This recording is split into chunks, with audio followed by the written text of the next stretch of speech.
Peace and blessings. This is Mr. Westbrooks, educator, astronumerologist, and co-host of Unread Book Review with Nick and Rue.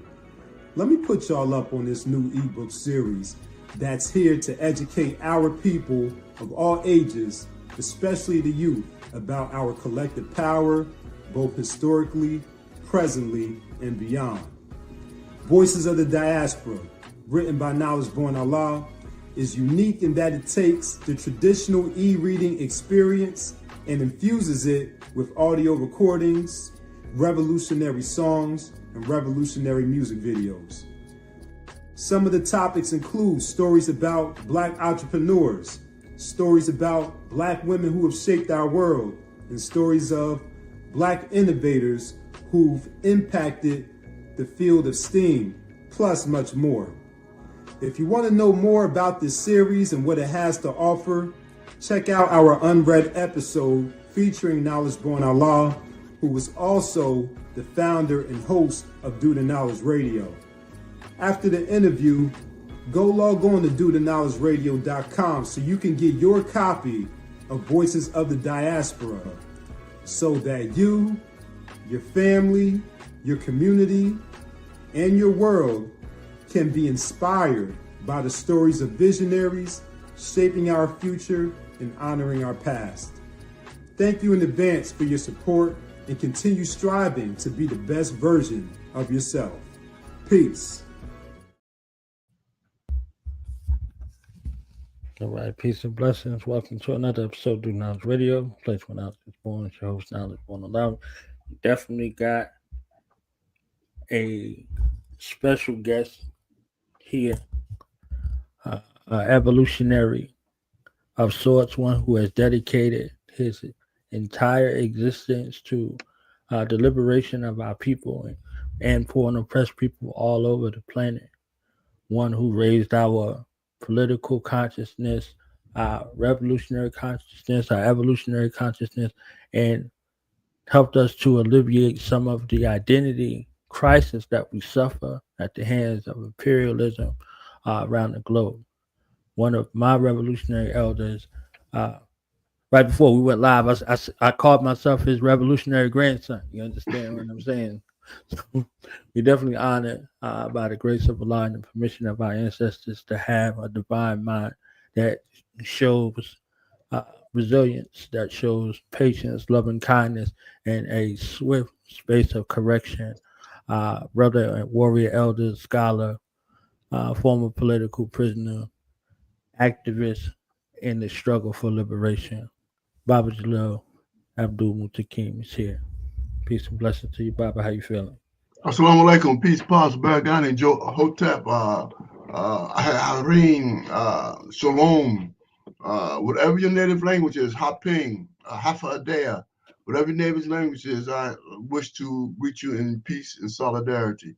I want to thank you, brother Knowledge, for this opportunity to share my experiences and what I've learned over my 73 years of existence with your audience.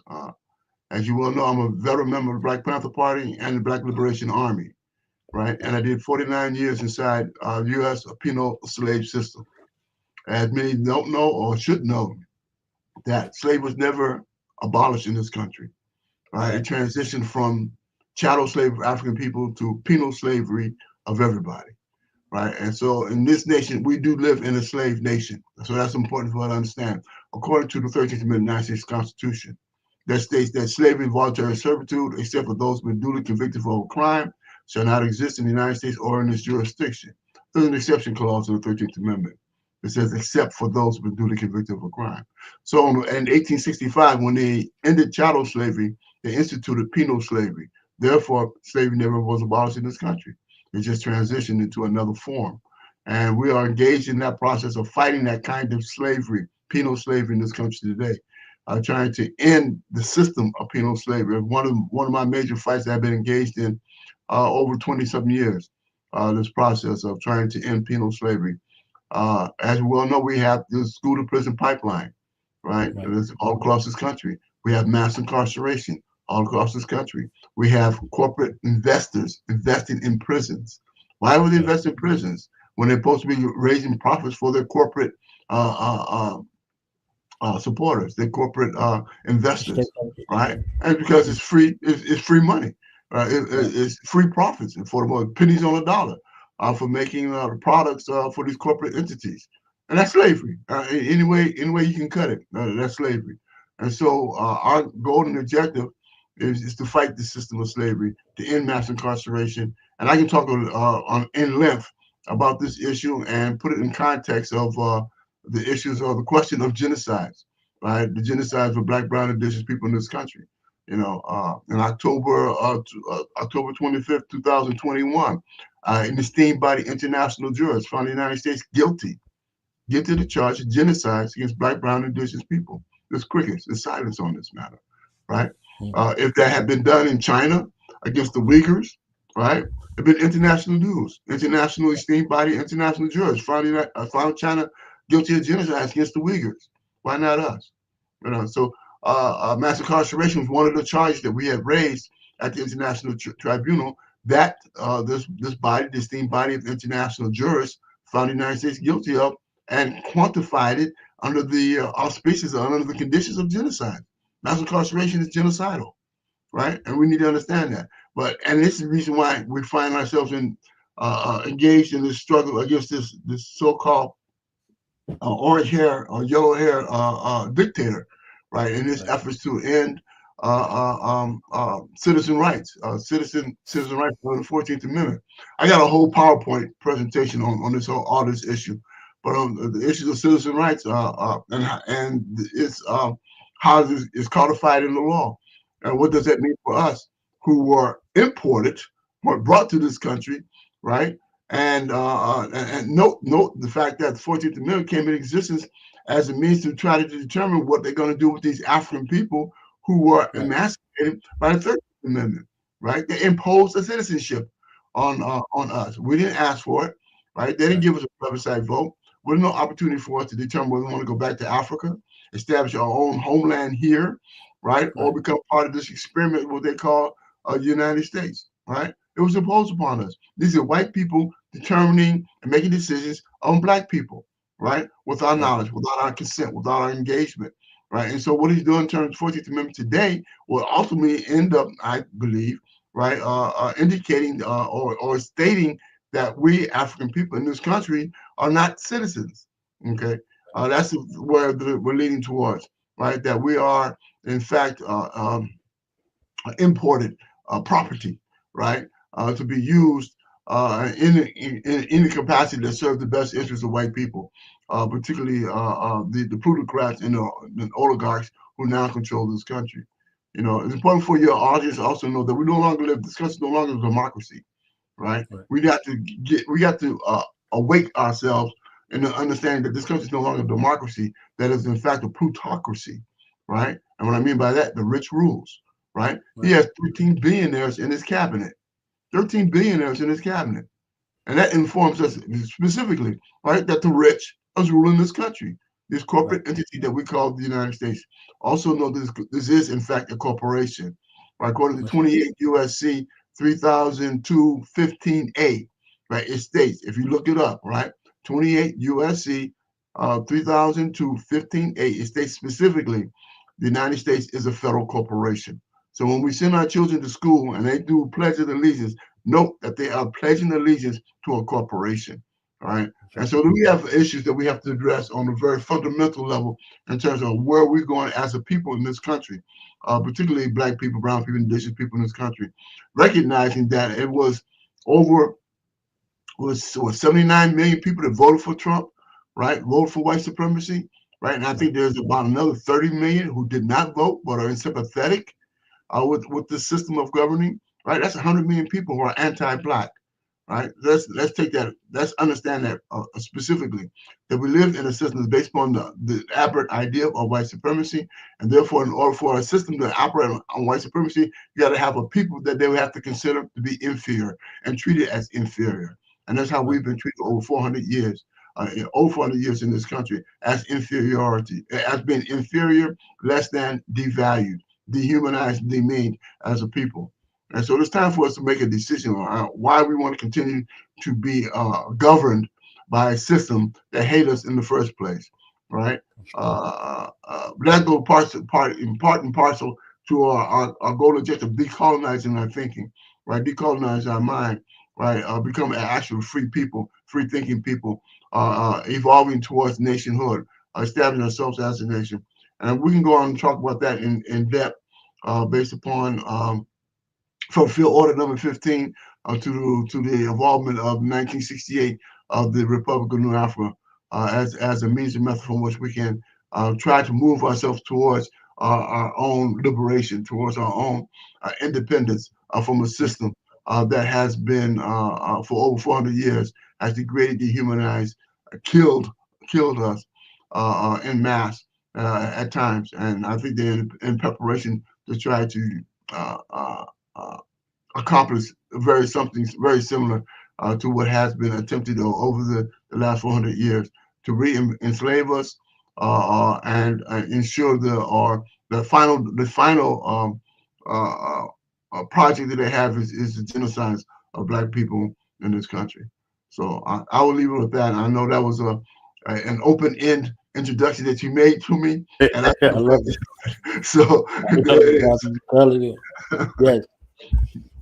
So you mentioned 1968. 1968 was very pivotal in our history. You were around 17, 1968. You look at 1968 happening, height of the Vietnam era. You come in the Korean conflict as a young man, and your social political consciousness being precipitated by your mother. Now you are 17 years old. Martin Luther King's killed. Lil Bobby Hutton is killed. And you're looking at this formation that you decide to move into. So, if you could give us a little bit of recollection in regards to what we don't see. We have the books, we have all of these other things. What was it like for you and the time period of 1968, looking at the Olympics, looking at the assassinations, looking at everything that is happening, and making the conscious effort and decision as a young man to get into this revolutionary movement as a participant and not as a spectator? Let me just share a brief background. I was raised in a household where my mom was conscious of being African, right? She was a student of African dance as a young woman. And she used to teach African dance to myself and to my sister, my younger sister, as we was growing up as young children. And one thing that her instructor told her, that she told us, that we African, right? We're not Negroes. We're not coons. We're not the N-word. We're not any other derogatory name that they try to impose upon us. The question, as an example, I want to make my presentations and speeches. So one question I ask is, what is a Negro? What is a Negro? Where does the name come from? Right? Where's Negro land? Right? Where's the home of the Negroes? Okay. And we have come to a determination that we're named by our enemies, right? And due to our trauma of indoctrination, the way we have been treated in this country, we accepted the name given to us by those who enslaved us, right? And began to identify us by the name that they gave us, a Negro. From my understanding, the name Negro evolves from the name Negra, that means black in Spanish. I'm not Spanish, right? So to give me a Spanish derivative name for me to identify us, saying that we're black, right? Essentially, right? And that's it. So where's black man? Right? Where's Negro land? We don't have it. So we are a nationless people in terms of what they have created here in the United States. And as a result of that, my learning, my understanding of that, based upon what I was taught by my moms, my POV, my point of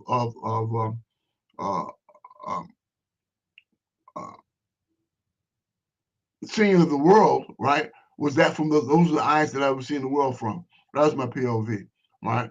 How my points of view of how I understand the world, me being an African. At the age of 9, I had opportunity to go to I was going to school and I had to ride the bus to school. And that's back in the Jim Crow days, where black people had to sit at the back of the bus. So one day I decided I want to sit up front. I sit up front, and the bus driver told me, he said, go to the back of the bus. You know, these are the rules, right? And one white woman stood up and said, no, he can sit up here with me. And that's what I did. I sat with her until she got off on her bus stop. And at the point she got off the bus stop, the bus driver told me, he said, she's gone. Now you have to leave, right? I stood up to look around to see if there was any other white people around that would allow me to sit up front, right? And I looked in their eyes. I looked in their faces to see. None of them made anything. None of them made a mention. None of them made anything. And I did. I went to the back of the bus, right? But it was a lesson for me at 9 years old that at some point in time that there are people who have the courage to refute the law, to defy the law, right? Because they feel they have the moral obligation to fight the law, but the majority of people will not, right? They get along to go along to get along, right? Will not stand up for the issues that they know is morally indefensible, right? But they allow it to happen. That's what we find going on in this country today. At the age of 16, I joined the Black Panther Party, okay? And by the time I turned 19, I was recruited. By the time I turned 18, I was recruited into the Black Liberation Army. And then the Black Liberation Army, at the age of 19, I eventually was captured and went to prison for 49 years. Now, we talked about 1968. One thing that was important about 1968 was that was the year that the Provisional Government of the Republic of New Africa came into existence. They had a major forum, 500 New Africans or 500 Black nationalists met in Detroit at the church of the Honorable Reverend Franklin, who was the father of Aretha Franklin, who was also a Garveyite. And at that time, during that conference at that time in Detroit, they decided there was a necessity for us to begin evolving towards building our own nation within this country, right? And they established what they called the Provisional Government of the Republic of New Africa, and began the process of organizing our people and teaching our people that we are New Africans, right? To give us our own identity, to self-identify ourselves and not be identified by those who enslave us. You know, people name their animals, right? They name their dogs, they name their cats, they name their parakeets and their fish, right? So how are we permitted people who enslave us to name us, right? In so doing, they treat us as if we were, again, a pet, right? An instrument for them to reap profits from our labor, okay? Property, okay? And then therefore, it is imperative that we begin the processes of decolonizing our thinking and decolonizing our minds, and began to identify ourselves in terms of who we actually are, right? Who we are as a people on this planet. And so that's the task where I identify myself, and many of us have in the process of averting or reverting back into our original state, right? Of being Africans, right? So I identify myself as New African, a New African revolutionary Muslim, right? That's the task we're going forward. So in 1968, that was the major thing that happened. Remember, the Black Panther Party came into existence in October 1966.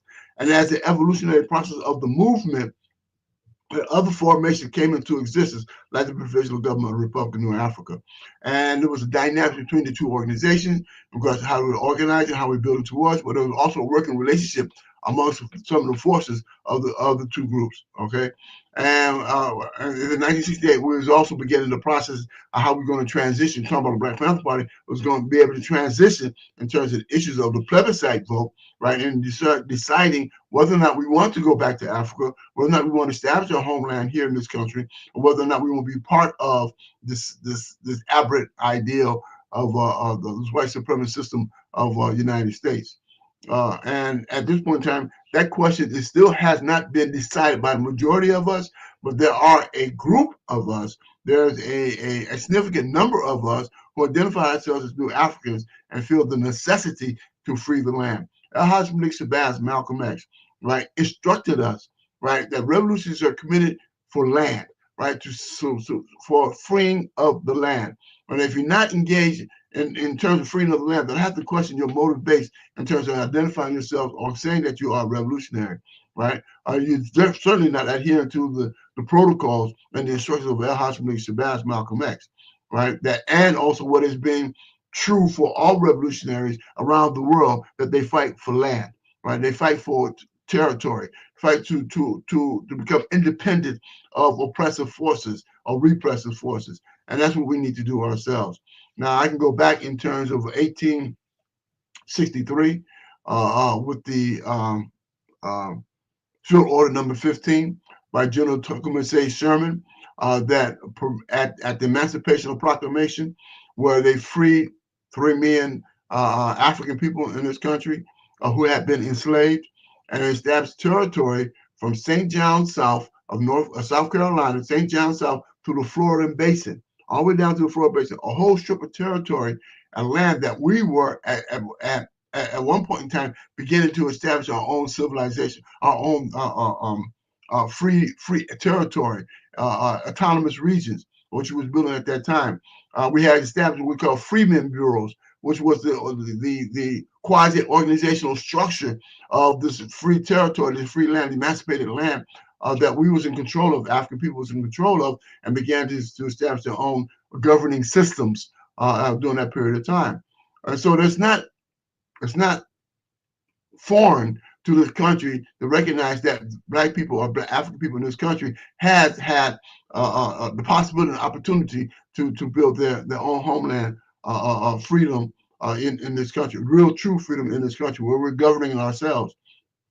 Unfortunately, that was sabotaged in 1877 by the Samuel Tillman Buchanan Samuel Tillman compromise that resulted in 100 years of slavery. It resulted in 100 years of lynching and the first migration out of the south into the northeast and the west. But nonetheless, the territories of Georgia, of South Carolina, Georgia, Alabama, Mississippi, and Louisiana is still where the majority of African people still live today. Majority of Black people still live today, right? Which is in fact our ancestral homeland, right? Any people that live in a country or in a territory for over 400 years need to establish their own ancestral homeland where they basically have their founding, right? And the Black Belt South is our ancestral homeland. And so it's a question of us returning to the Black Belt South and establishing that homeland, fighting for that homeland, and building the territory, what we call the provisional government of New Africa. And so that is my goal and objectives in terms of moving forward in our overall struggle. But you mentioned 1968, right? And so I just want to ensure you that there's an organization that came in existence in 1968. In parallel to the Black Panther Party in '66, when they came into existence, is the Provisional Government of the Republic of New Africa. And I can go on from there to show how we are transitioning and moving to build a national New African front for us to secure the land and build the organizational structure for us to ensure that we have a national liberation and independence and freedom. Thank you, Barbara. So we go from 68 to 70, 71 time frame with your capture and the height of the Black Liberation Army and the establishment of Black Guerrilla Family and so many other factions in the place. You mentioned in one of the interviews, one of the political consciousness aspects was the ecosystem that we see in the free world is a reflection, quote unquote, of the organization and things happening in prison. And you happen to be captured at the time of so many things happening. Whether we look at the Soledad brothers, whether we look at George and Jonathan Jackson's situation, and so many other things.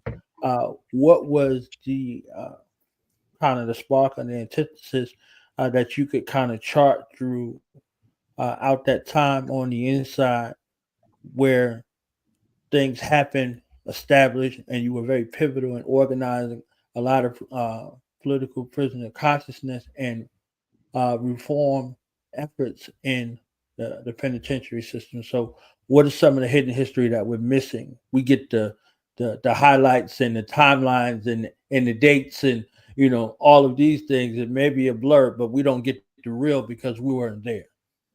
Okay. Let me begin with my capture. On August 21st, 1971, the state killed Field Marshal, Black Panther Party Field Marshal George Jackson in San Quentin prison.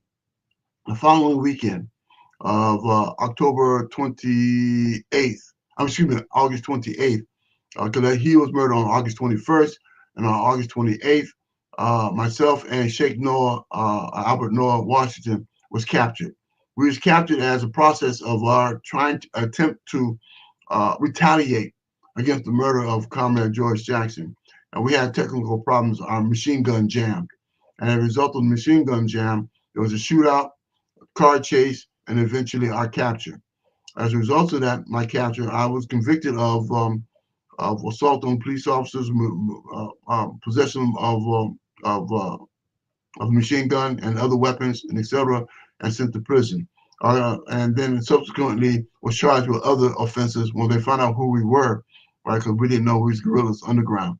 And found out who we were, I got charged with other offenses like bank robbery, expropriation of funds for our movement, and also the killing of 2 New York City police officers back in May of that year of 1971.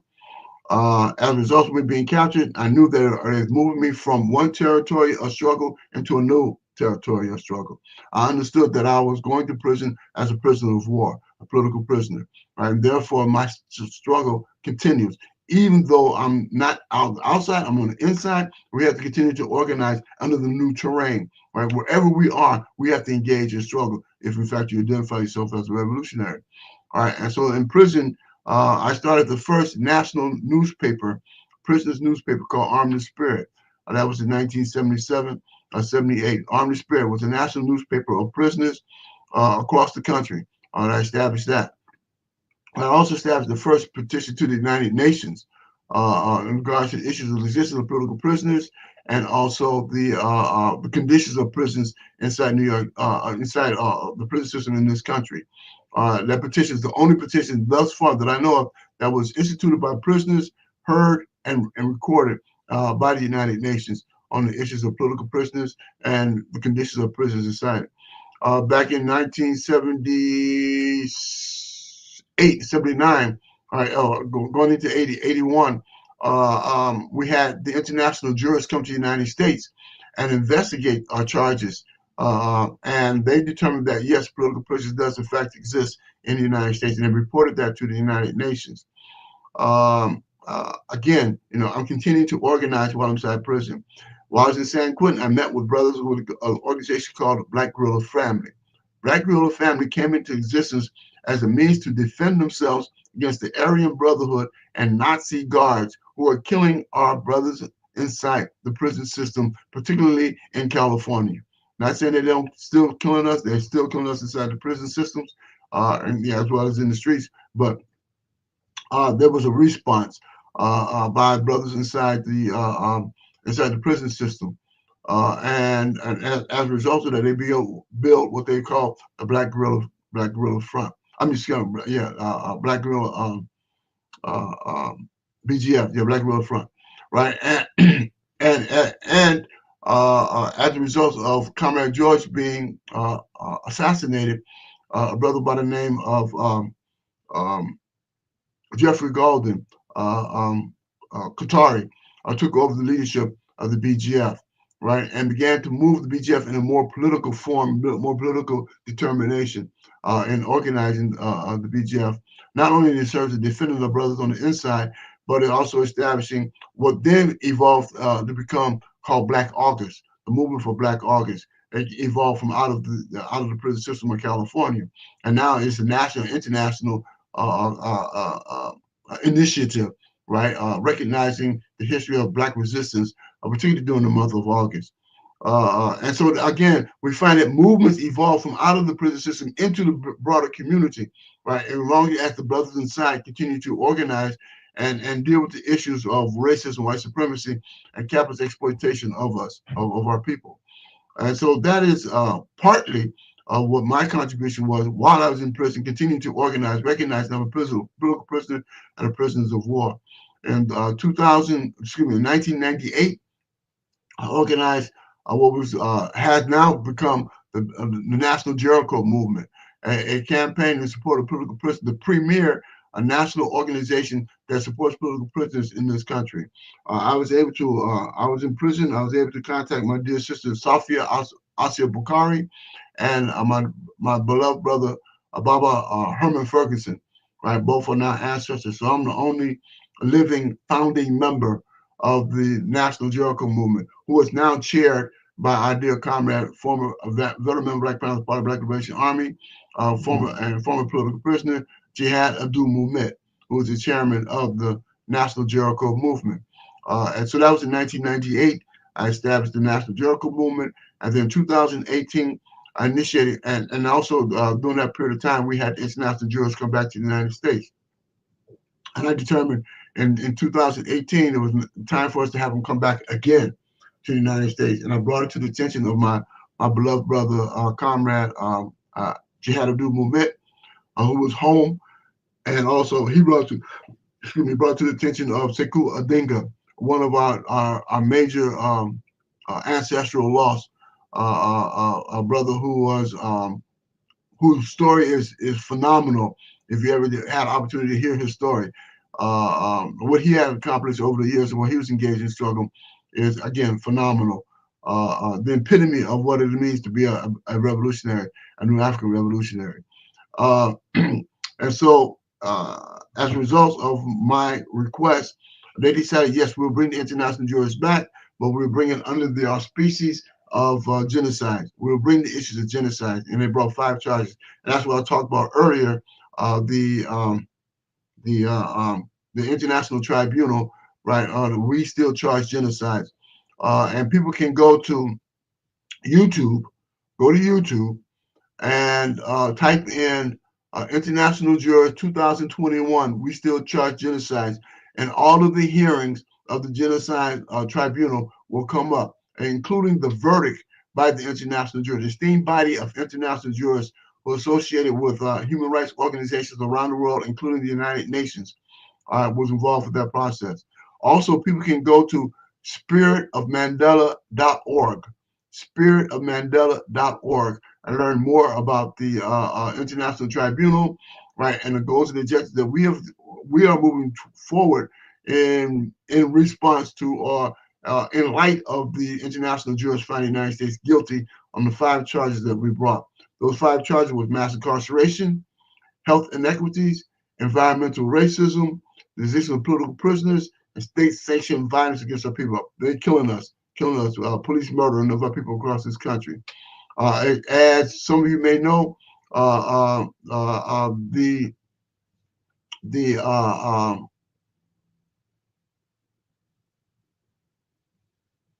is that? No, that's not it, bro. That's not it. The top part is, yeah.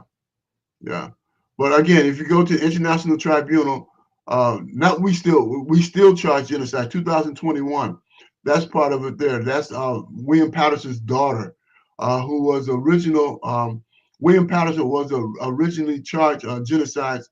He and the great W.D. Du Bois and the great what's his name? W.D. Du Bois,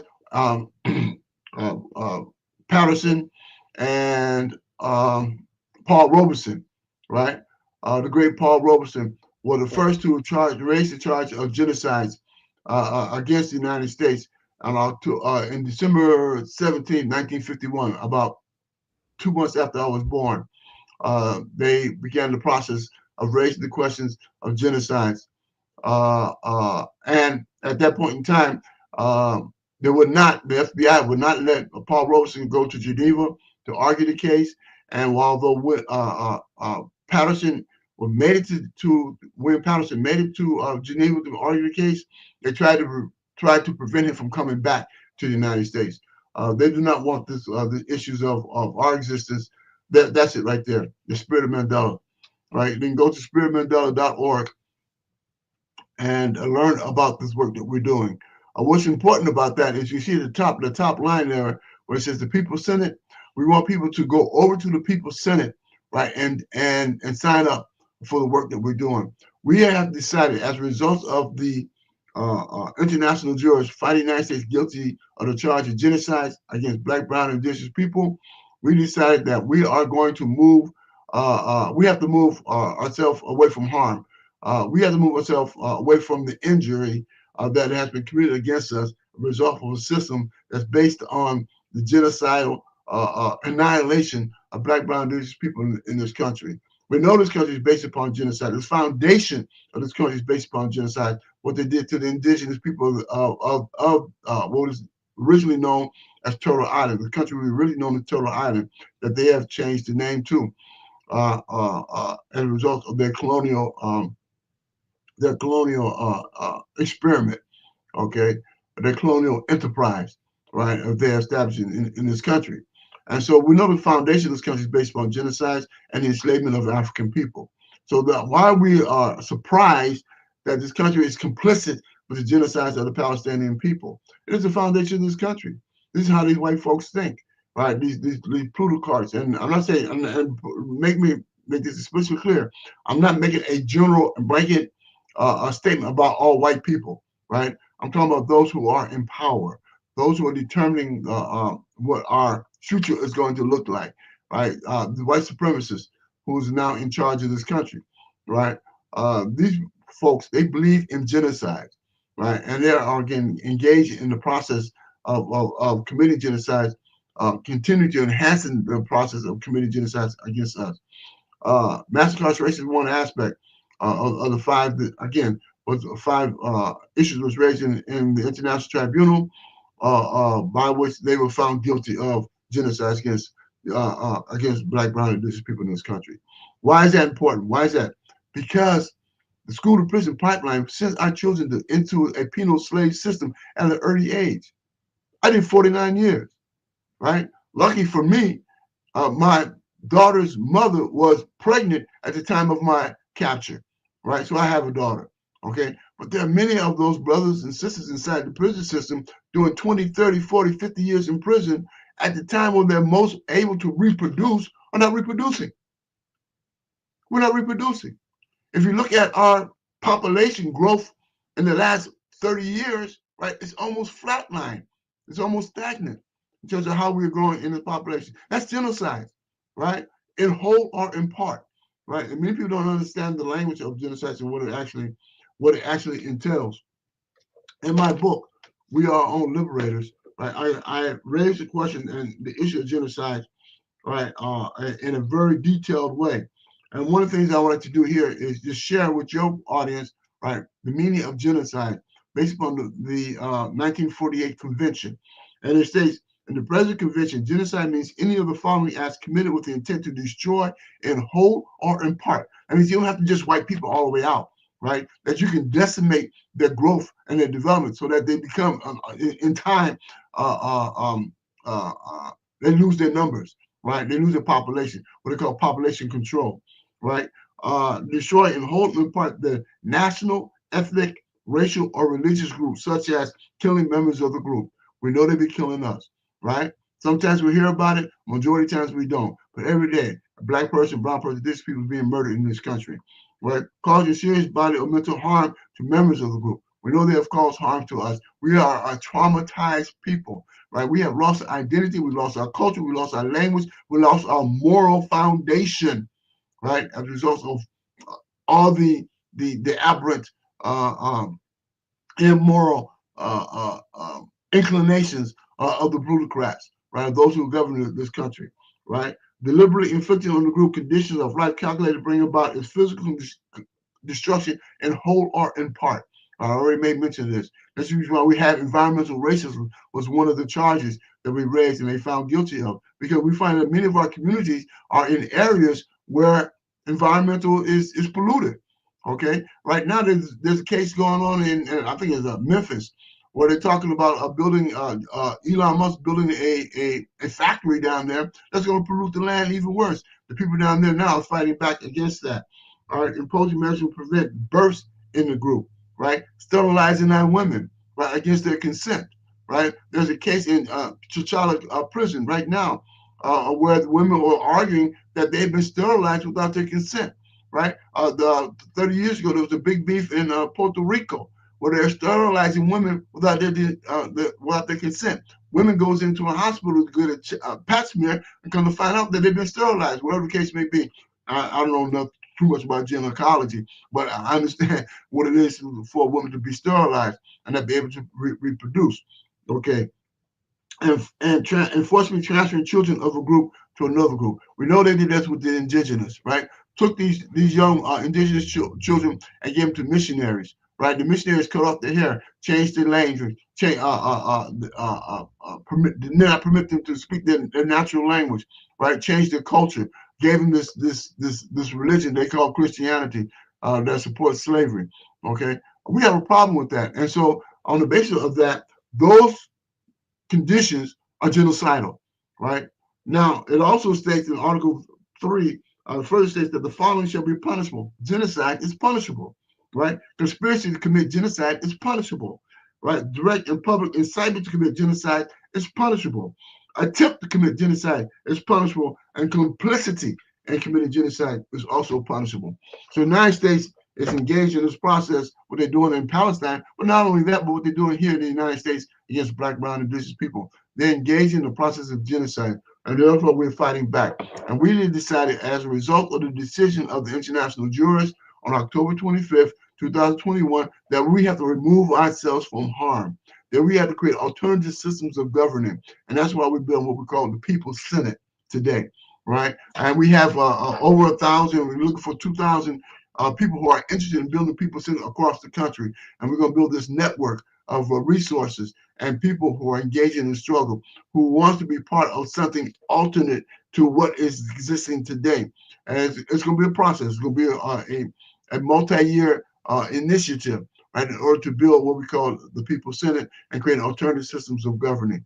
That is a process we engaged in now. And that's why it's imperative that people go to spiritmandela.org, right, / the People's Senate, join up, right, and learn how we're going to be moving forward and creating alternative systems of governing, because this system of government is not working and has not worked and will not work for the better benefit of Black, brown, indigenous people.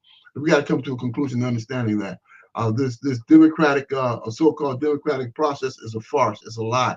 As House Malik Shabazz said it's a hypocrisy, right? And we know that to be real based upon our socioeconomic and political conditions that we're confronting today.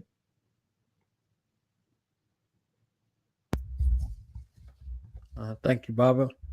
So during your capture, you were also very pivotal in instituting educational programs that you mentioned that the state sought to usurp and devalue because of the success rate of rehabilitation. Can you speak to some of those programs you were instrumental in? I can tell you. I tell you one specific course. I was teaching an approved class in Attica back in 2018, right? An approved course of Black Studies in Africa, in Attica Correctional Facility, right? And I started in 1861, and then I moved all the way up to 1966.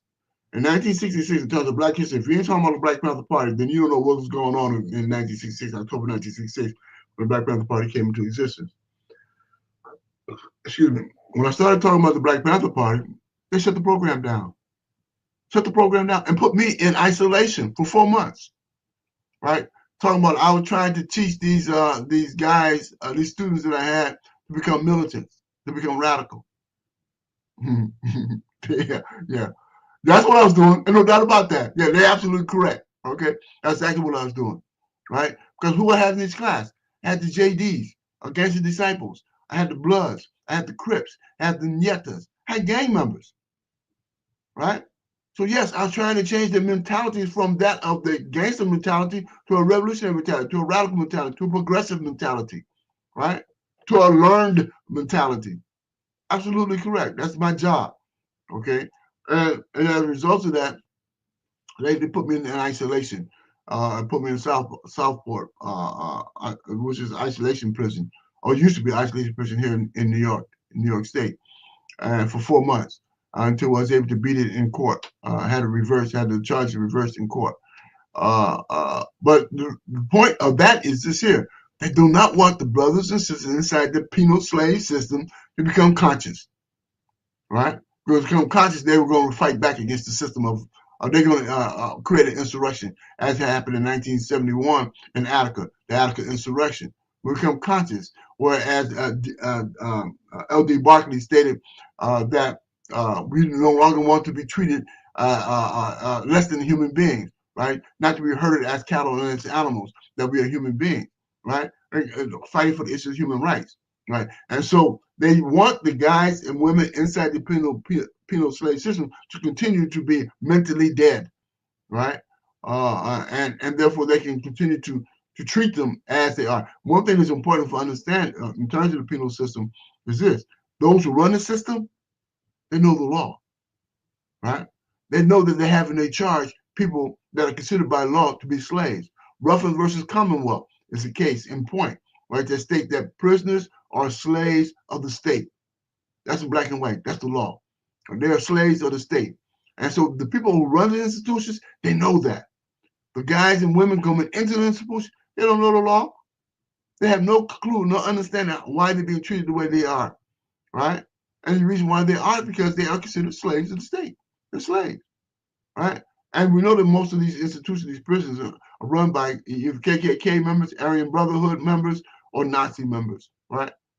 White supremacist racists run these systems. Okay, so as a result of that, leading back to, I think I lost your question. Your question was. No, you was on about, but you were talking about the true rehabilitation behind laws, and you intertwined it with yes, the Attica uprising. You were there for the Attica uprising as well too. So I just no, I was not there for the Attica uprising. I was arrested in August of '71. Attica happened in September of '71. So I was still in county jail. I was still in city jail fighting my cases when Attica broke the insurrection in Attica. And so so for us, that is essentially the prison system. We have to rebuild an understanding of the impact that the penal slave system has on our community. Okay, and Angela Davis, I'm giving an example.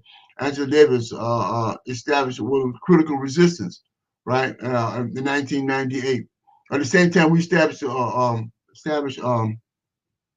National Jericho Movement. She established critical resistance, which was an abolitionist determination, and we had a pivotal impact on our struggle during that period of time. We start raising the issues of prisons on a broader scale. Michelle Alexander, in her book, The New Jim Crow, was another pivotal moment where we raised the consciousness and the issues of the prison system in the broader population of the United States and also around the world, right? And understanding how the prison system functions and operates. And so for us, particularly revolutionaries, right? Because also keep in mind that with the repression of our movement, particularly the Black Panther Party and Black Liberation Army, and the influx of our going into the prison system, or being hurdled into the prison system, being corralled into the prison system, we began to also organize inside prisons. Okay, and so you had the Black Liberation Army, you had the BGF, you had FLLN, you had the Sudanese Liberation Army, you had various Tribal Thumb, you had various other the Brown Berets, you had the Young Lords, you had the National American Indian Movement, we had Irwakin, the Chinese movement at that time. These were members who was inside the prison system, being hurled inside prison. So what we do, we organize inside prison, right? And so the FBI began to recognizing that they had to surveil, right, the work that we was doing inside the prison system, right? And they established what they call a PRESAC, Prison Act investigation, which was a secret clandestine investigation, and trying to influence the process of what was the penology, right, as it affects political prisoners in this country. And that's when they began the process of establishing these more secured isolation prisons, right? So they can put these political prisoners into this area and remove them from the general prison population, because they felt that we were infecting the prison population with revolutionary ideas.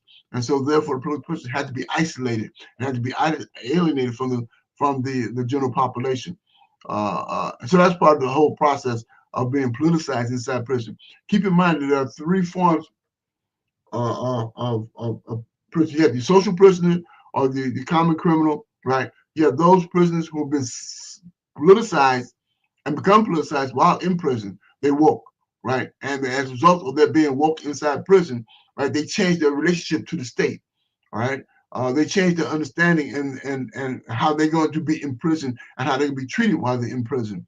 Right? These are politicized prisons, and they often become political prisons as a result. Jericho recognized the politicized prisons, and then therefore you have the political prisoners themselves who are operating on the outside, and because of their work on the outside, were sent to prison, politicized prison. And then we also have the POWs, the black prisoners of war, those who were actually engaged in action, right, while he was on the streets fighting against the system.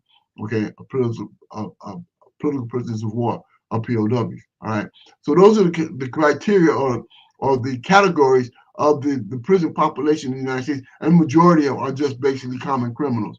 Okay, and they continue to isolate the political prisoners, the politicized prisoners. And that's the reason why the Jericho movement is so important, right? Because we recognize them and we understand them, and we try to provide services for them and support for them and for the release. We receive, as a result of our work, right, the Jericho Movement and the National Coalition of Political Prisoners, the Northeast Coalition of Political Prisoners, have done tremendous work in fighting for the release of our comrades, both inside prison. Some of we have not been able to get a release from, but we got a release for Mutulu Shakur. We got a release for Sundiata Acoli. Got a release for Leonard Peltier. We got released for Geronimo Pratt. We got released for Rochelle McGee. We got released for various other political prisoners who we have fought for and supported over decades of their imprisonment and received their release. Unfortunately, we have not gotten the release for Kamal Siddiqui, who we need to fight for. We did not get the release for Mumia Abu Jamal, who we got to fight for. We have not got the release for my great Imam Jamil Alameen, formerly known as Rat Brown, right, who was unfortunately is not surviving his condition inside prison. We need to fight for him to be released so that at least he'll transition at home rather than inside a prison cell or a prison hospital. Right, that's a major fight that we're engaged in today. And so for us, it's important that we recognize our both inside the prison organizing and outside prison community organizing, and doing both of them in sync with one another. We have a comrade brother by the name of Kwame Shakur. Kwame Shakur. He's in Terre Haute, Indiana. He's in prison in Indiana. All right. He organized what's called PLM. He was originally a JD, Genghis disciple, right? And now he's a revolutionary political prisoner in Indiana. And he organized what is called PLM, Prisoners' Lives Movement, across the country, right? And he's linked very closely with Jericho, with the Spirit of Mandela campaign and coalition. And we're working in tandem with one another and building a new determination of how we're going to organize ourselves across this country, particularly in regards to the prison systems and also in our community at large. And so we're building what we call decolonization committees across the country, decolonization programs across the country, and finding the means for which we can support the advent and the growth and development of the People's Senate. So this Reformation work led you to, the queen that you're with, you know what I'm saying, your queen, and what was that process like in that regard? I think it was a similar situation with Sekou Odinga, may Allah be pleased with him, and his wife being instrumental in his campaign for his release, working together in true what you call the highest form of or highest catalyst of revolutionary or evolutionary struggle, which is love, out of the spirit of love. How did that thing coincide together to bring those worlds together? Good question. Well, one thing you gotta understand about my beautiful, intelligent, spirited revolutionary wife is that the fact that she came under the various organizations as a young woman and growing up and getting involved and getting engaged. She was inspired by her mother, who had been engaged in the struggle on the Islamic side of struggle, from the NOI to War of Muhammad to the Orthodox Islam. And so she grew up in a household was based upon the principles of Islam, the ideals of Islam, right? And then as she evolved, she met Dekwe, which was Sekou Odinga's wife, is Sekou Odinga's wife. Met Dekwe, got involved in that campaign to free Sekou, and as a result of that, became more involved, more engaged in the issues of political prisoners, and had been a staunch supporter of political prisoners ever since. She is now an active organizer and leader in the Northeast Political Prisoners Coalition, organization that Sekou Odinga had brought into existence upon his release from prison. And as a result of her working with the Northeast Political Prisoners Coalition, she decided to come visit me. And as a result of her coming to visit me, make a long story short, we got married last year. So, that's the basic end of the story. She evolved in the process, and my involvement in the process, and it led for for us to meet, right, and then develop a strong bond and relationship, leading to our nuptials. That sounds like one of those good stories right there. You understand? Oh, it was absolutely good story. Absolutely good story. She definitely helped me transition after I got out in 2020. She helped me transition and acclimate back into society. So I needed that. I needed that support base. Not only I had my family, and I had her, and I had the community at large to support my acclimation back into society. Back from over 49 years of incarceration. Right. So I've been out. It'll be in December. I'll be out 5 years in December, and we continue to grow strong, continue to build, continue to organize.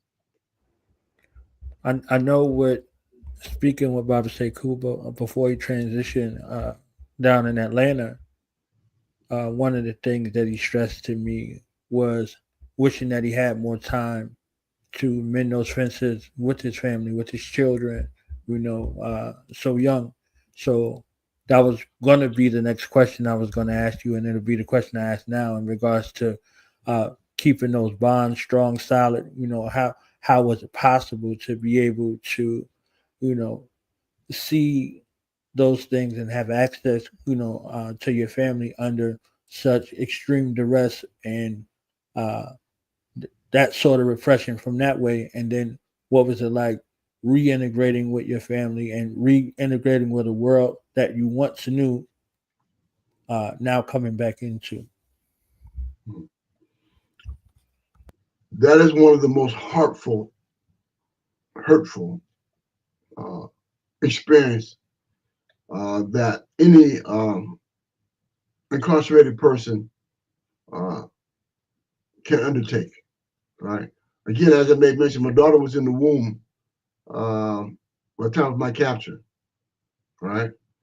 And in the course of her being, her mother being impregnant, I told her moms, I said, listen, I'm gonna be gone. I'm leaving. I'm out. Right. And so go find yourself someone that can create and that you can have a relationship, have a relationship with.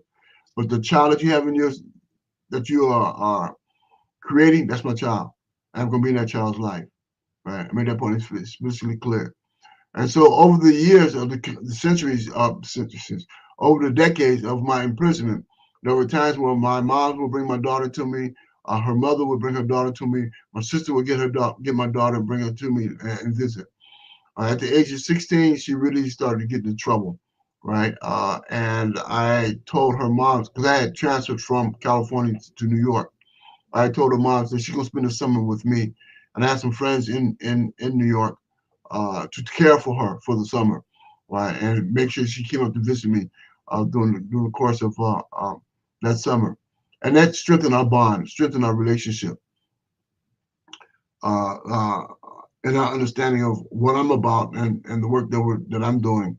But of course, like any young girl, young woman, you know, she wants to be close to her dad, right, and have a better relationship with her dad. By the time I got out of prison, she's 50 years old and a great grandmother and a grandmother. 50 years old and a grandmother. All right. What can I tell her? It's not very much I can tell her. I can only try to be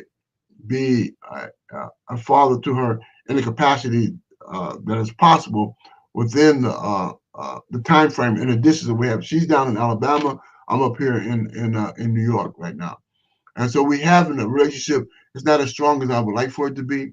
It is not as that's the word I can use. It's not as strong as I would like for it to be because of the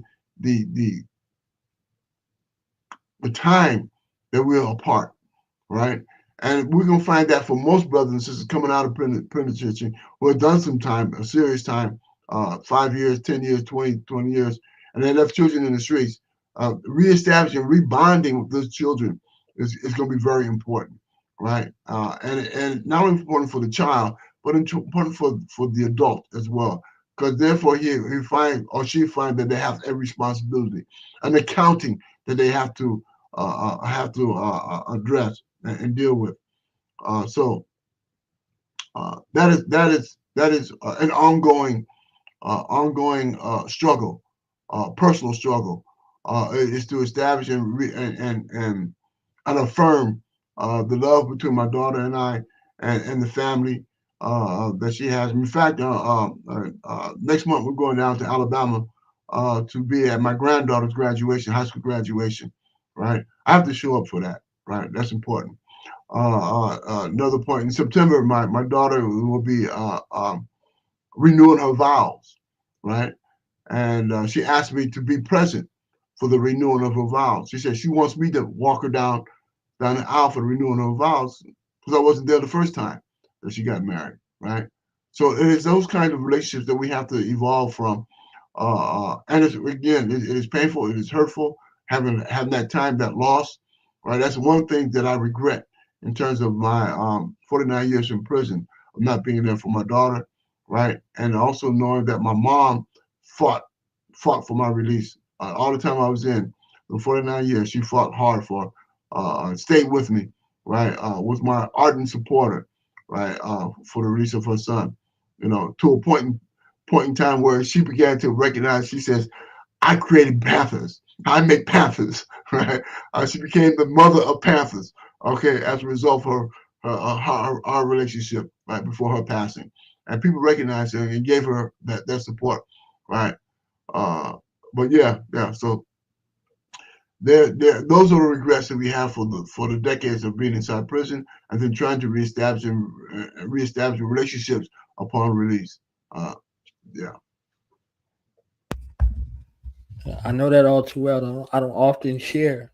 My father was a political prisoner for a long time. He was, one of the Harlem Blood Brothers amongst many other things that was happening. So he was in and out of prison most of my life, and he made his transition in prison. So we never really ever got our chance to bond and rekindle. I saw him about 3 times in my whole life.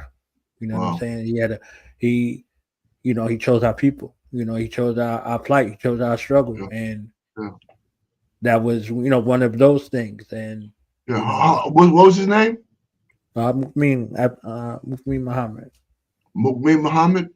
Yeah. And where did he serve his time at? The last place he was in Virginia. Virginia. Mm-hmm. Yeah, in Norfolk. Norfolk. Yeah, he transitioned from some illnesses that he incurred around there. I know. Yeah, so yeah, Well, I I'm had sorry to lost hear that, brother. contact My for a condolences long for your father's passing.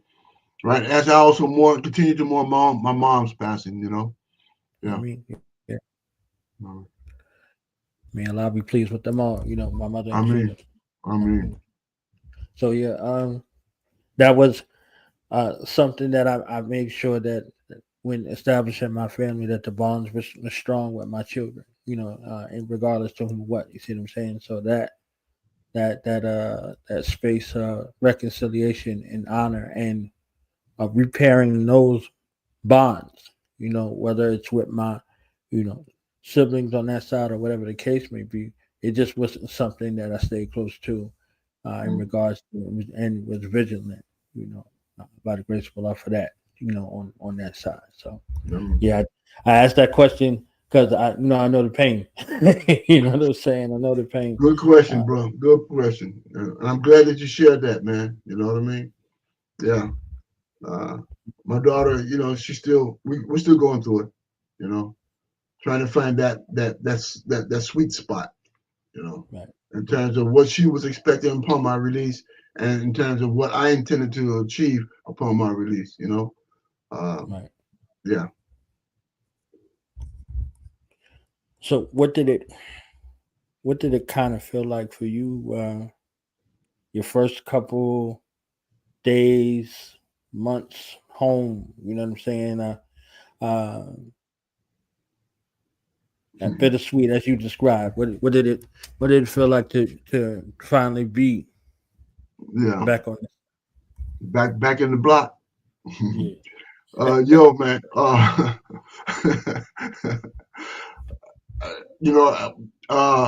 My wife and I and my cousin,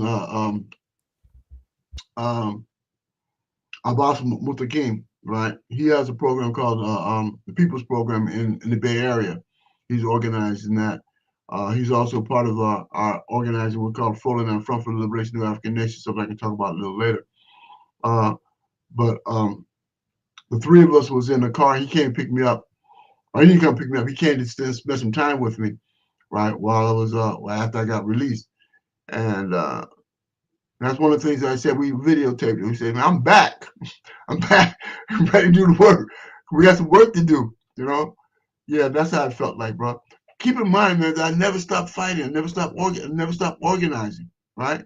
From the time I was 16 and helped organize the first Black Student Union in my high school, right?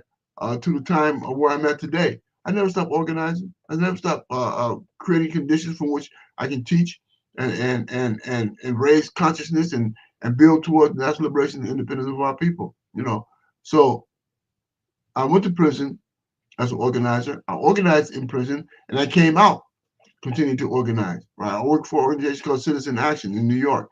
I'm in Rochester. Right, one of the reasons why I chose Rochester upon my release is because Rochester has a great history of resistance. Right, this is the home of the greatest abolitionists we know, of Frederick Douglass.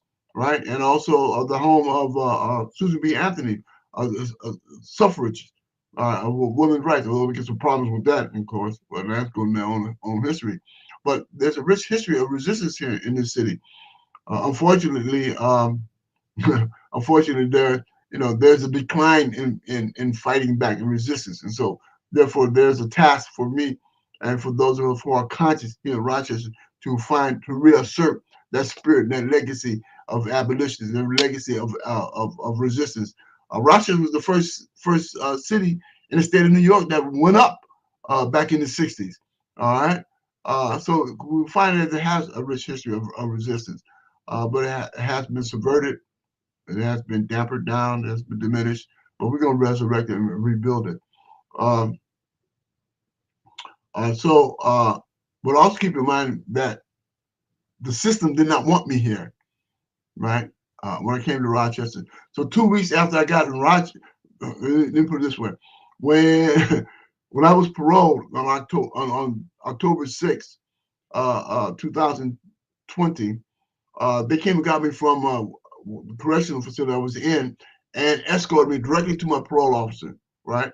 So they didn't let me out of the institution. They came and got me, right? And took me to my parole officer where they put an ankle bracelet on me that stayed on me for about 6 months. All right, put an ankle bracelet on me so I still be under that kind of close supervision. But the parole officer instructed me to go to DSS, right, and see what kind of benefits I can get for part of my acclimation back in society, Department of Social Services. So I went there, I filled out the documentations they want me to fill out. And one of the documentations dealt with the issues of voting. And I filled that out as well. 2 weeks later, right, they came and got me and arrested me, right, for registering to vote when I didn't have the right to vote, allegedly. Didn't have the right to vote because I had a felony conviction. So they had put me back in jail, tried to send me back to prison. Okay, trying to get the parole to revoke my parole and send me back to prison. Parole said, we're not doing it, right? They didn't want me back in the system anyway, right? Because you know what I'm gonna do when I get back to the city. And then the problem's gonna have to be a big demonstration, big fight for me to be back on parole.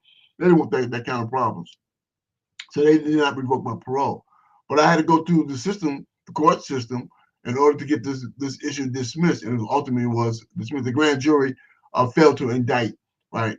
And it was the first time in the history of New York State that anyone was ever been charged for violating for registering to vote when it was ineligible to register to vote. First time in the history of New York State anybody ever charged. So that to tell you to what degree they did not want me out here in the first place. But they couldn't bring our laws the best of planners. All right. And so therefore I'm here in Rochester and continue to organize an organization called Citizen Action of New York. And with this action, what we're doing, we're trying to end penal slavery. One of the campaigns we're doing is called it's called 13 Forward. If anybody's interested, go to 13forward.com, 13forward.com, and learn about the campaign to end penal slavery in New York State. That's 13thforward.com. And that information should come up, okay, about the campaign. But also I'm dealing with the issues of poverty here in Rochester. Rochester is the 5th worst city of poverty in New York State. The third, in the country, the 3rd worst city of poverty in the country. I mean, in New York State, right? The 5th worst in the country, the 3rd worst in New York State. And so we have a problem with infant mortality here in Rochester. On a national average, right, out of 1,000 births, 5%, we lose 5% of infant mortality out of each 1,000 births on a national average. Here in Rochester, it's 15.5%, 3 times the national average. We're losing babies. All right, yeah, that's 13 Forward campaign. And you can learn more about the work that we're doing on that level here in New York State, right, to end penal slavery. Okay. And so what we're doing now is there's a campaign we call Baby Bucks, right, where we're trying to provide these mothers of finances support, a stipend of $1,000, right, the 3rd trimester up to the 18th month of the child's life. Why is that important? Because the 18th month of the child's life is a crucial period for the children to survive, for the infant to survive. And so if we provide these benefits for these mothers, we're certain that they'll use the money for their children, for their child's survival, nutrition, healthcare, etc., to save these babies. We need to save our children. Right? Again, when I talk about genocide, this is important for us to fight back. Right? So that's one of the campaigns we're doing. Housing is another campaign. Education is another campaign. And what I'm trying to do in terms of my work within Citizen Action is to create an environment, a community that is resistance against the system that it created conditions of this of poverty here. We have a lot of organizations who say they fight for poverty, but essentially they are the poverty pimps. Right? They get money, millions of dollars, and then the money's not affecting real impact on our communities. Okay, the money that they're receiving, they're stealing the money. And so one of the things that I'm doing in terms of the work with Citizen Action is to expose these poverty pimps, right? To expose them and make them accountable, right, for the money that they're receiving, right? So that's another campaign that we're also engaged in. But naturally, the big campaign is building the People's Senate, right? That's the national campaign that I'm really focusing on in terms of the decision of the international jury finding the United States guilty of genocide against Black, Brown, Indigenous people, right? We have to create alternative systems of governing. And if Rochester can be the canary in the mine, in the mind, right, speaking to the conditions inside the systems, right, so-called chocolate cities, right, then this is what we have to what we're confronting. And we also know this, right? That poverty is a progenitor for criminal behavior, right? Anywhere you look in the world, where you find high poverty, you're gonna find high crime, right? You don't find criminal behavior in affluent communities, right? Not to the extent that you find in poor people's community. And so that's what we're engaged in. We're dealing with now, right? Trying to reverse the conditions of poverty, right? Trying to diminish this internight and fratricidal warfare that's going on in our community, brothers killing brothers, right? And things going on in our community, trying to address these issues. But we have to we note that the primary uh, um, basis for that is the issues of poverty, right? The allocation and distribution of wealth. And we know this country is not going to reallocate funding to ensure the prosperity of our communities. They never have and they never will. So that's really one of the reasons why we have to create alternative systems of governing. We have to create new economic systems for ourselves. We have to create a philosophy and idea of buying black, but not only buying black, but ensuring these black entrepreneurs and businesses function in the capacity and support of black nationhood, right? They have to become conscious as well, all right? So there's no such thing as black capitalism without white capitalism. So we're not actually involved in a system of capitalism. We're trying to involve a system of cooperation, right, and unity, right? The principle of UJIMA, right? Economic cooperation, right? Part of the Nduga Saba, okay? We have to create a new cultural base, a new cultural foundation for how we view ourselves and understand it. And the Nduga Saba is one of the bases for which we can move forward on that, right?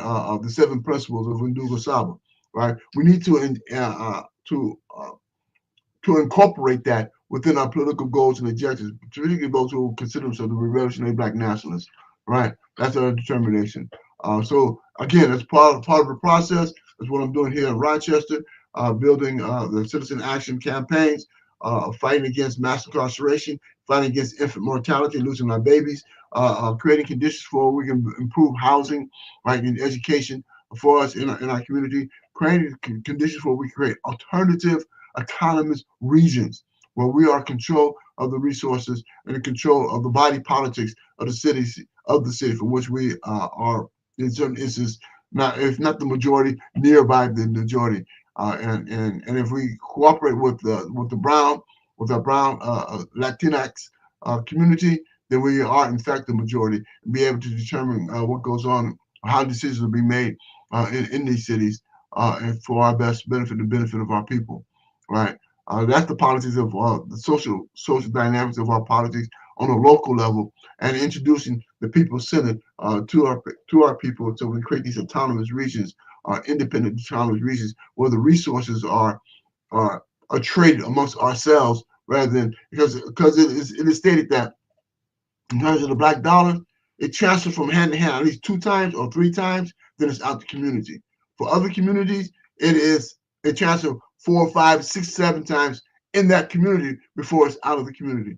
Money is transferred, right? We have to create an economic understanding, like again, you dream up economic cooperation, where we are in fact ensuring that the money that we have, all right, is transferred, or at least passed along to businesses, to other black businesses, right? At least 5 to 6 times, right, before it leaves the community. And that way we create some community wealth and generating of community wealth. But also these business people must understand that they have an accountability to the black nation, to our black community, right? And if they do that and accommodating the black community, then they will see the black community coming back to them and providing consumerism, consumer support for those businesses at the same time. So we have to develop new economic systems, and that's a mindset. That's an understanding of who we are and what we're confronting. That's a part of the process. Definitely, definitely, Robert. Before I get into the writing journey, because I know that's going to be a journey within itself, I heard you speak about your spiritual journey in part, and your pathway, into Islam, and it wasn't the normal pathway that I thought I would hear. You understand what I'm saying? So, could you kind of fill us in a little bit on your spiritual walk, and what was it about this Hadina Salatul Mustaqim that that was an attractor, and some of your greatest lessons learned in regards to this particular way of life, and from a spiritual aspect, how was it to sustain you during your kidnapping? Okay, thank you, brother. I appreciate the question. Let me begin with the process itself, right? My grandfather, on my father's side, had a church, right? He was Christian, Baptist. He had his own church. He became a 33-degree master mason. Part of his process of evolving. He established Kwanzaa when it first came out in our family. Right, we've been an institution within our family, celebration institution in our family. But my mom, she had us baptized as Christians. Right, had us baptized in the Catholic Church. Okay, and I went to Catholic school for 5 years. Right, they wouldn't let me come back for the 6th because I was tearing up too much. Right, I refuted the Catholic religion in my own understanding. I could not understand the as a young kid, I couldn't understand this idea of God being three, right? How can God be three, right? The Son, the Father, the Son, and the Holy Ghost, right? That didn't reconcile with me. I couldn't understand it, and I rejected it. When I became more involved, engaged in the party, I became what I identify myself as a black communist, right? I no longer believed in this idea of God and etc. Although innately inside me, I knew there was something bigger than myself, right? In terms of the overall struggle and my humaneness, being a human being, all right? In 1972, I was transferred from California to New York, and I put into a old Queens County jail. And on the top floor, there's 2 other prisoners up there, or 2 other incarcerated people up there. One by the name of Muhammad Ahmed, right? The name was Max Sanford at the time. And Max Sanford was the leader of an organization called Revolutionary Action Movement, RAM, right? He's in jail. The other person who was in jail was Rat Brown, right? Imam Jamil Alameen, right? Who had been leader of SNCC, had been a leader of in the Black Panther Party, right? And organizer within Atlanta, city of Atlanta, upon his release. And he was in jail upon his release, right? And he was in jail. And I used to watch these guys get up and make their prayers, right? And I couldn't understand it. Right? I used to challenge them. I said, man, what y'all doing praying, man? Right? We ain't supposed to be about praying. We supposed to be trying to get the help out of here, man. How we gonna get up out of here? Y'all sitting on your knee praying for something to happen. Man, we got to make it happen, okay? And I argued with them for about 6 months in regards to the issues of whether or not there's an existence or whether or not there's an afterlife after the ending of this journey that we're on today, right? And I've always been good at science, right? Even in school, when I was in high school. I love science class. And one thing that I know that in science class, particularly in regards to physics, right, that energy never dies. It transmutes, it transforms, right? It evolves, okay? It just doesn't. And so for me, it was a question of whether or not what happens to our existence at the end of this period, right? Knowing that we are made from the earth and we return back to the earth. But this energy that we call life, or this spiritual, not just from a spiritual energy, but this energy that we call life, and we sometimes identify as the soul or the spirit, right? What happens to it? Does it have consciousness?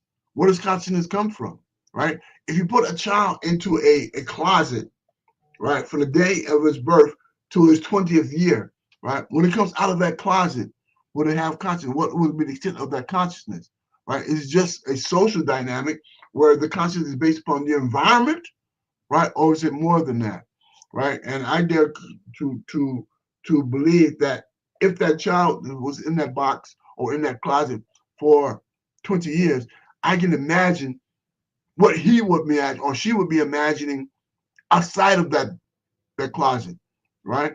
What the world would be outside that closet. That's consciousness. That's a degree of consciousness. And so for me, it's a question of what happens when this earth this physical structure returns to the earth, do we take consciousness, or do we take the spirit have consciousness and it does go to the next stage, or is there a next stage?